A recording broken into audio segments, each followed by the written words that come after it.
Hi,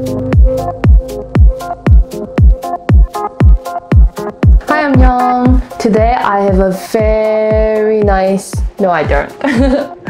So I'll be getting my Mavic Air 2, just like anyone else. But since I've spent my precious money, I'll be brutally honest in my upcoming reviews, so you do want to subscribe to my channel. So even though today I don't have the real product with me because I'm such a tiny YouTube channel, however, today I'm gonna get a lot of useful information to you guys, so you wanna stay in this video for the next 3 minutes. So the key feature includes a 1/2-inch sensor. That is definitely an upgrade from Mavic Mini, Mavic Air 1, as well as Mavic 2 Zoom. But it falls short behind Mavic 2 Pro. But mind you, Mavic 2 series prices are a lot more expensive than Mavic Air 2. And the video resolution comes at 4K 60 frames per second. And that's even better than Mavic 2 Brothers, where it only comes at 4K 30 frames per second. And the third fantastic camera feature is the option of 48 megapixel photo.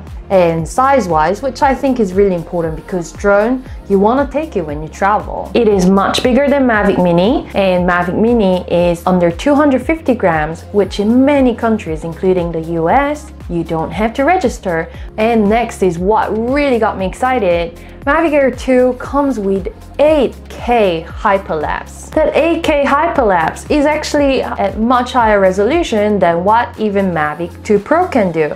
And for me, when I only had Mavic Air, Mavic Mini, I was actually really envious of those people who had Mavic 2 series, because they really enjoy doing hyperlapse. And the fact that it can do 8K hyperlapse and so on, you definitely want longer battery time. And with Mavic Air 2, you get 34-minute battery time, and that is longer than Mavic Mini at official 30-minute, but I actually get about 25 minutes of flight/video time and 31 minutes of the official battery time of Mavic 2. And the RC time seemed to have really improved at 240 minutes. And maybe because it has bigger battery, it got a bit uglier.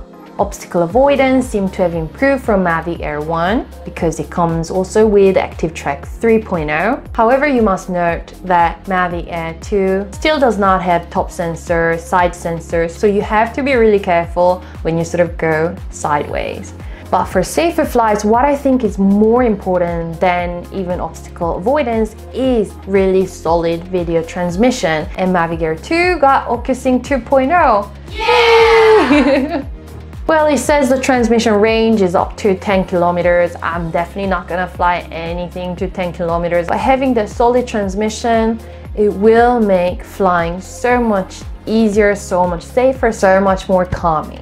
In my old video where I complain about a couple of things that I actually really don't like about Mavic Air 1, such as bad signal, short battery time, really noisy propellers, Mavic Air 2 with 34-minute flight time, OcuSync 2.0 and low noise propellers seem to have answered all my complaints about Mavic Air 1, which I have really enjoyed a lot.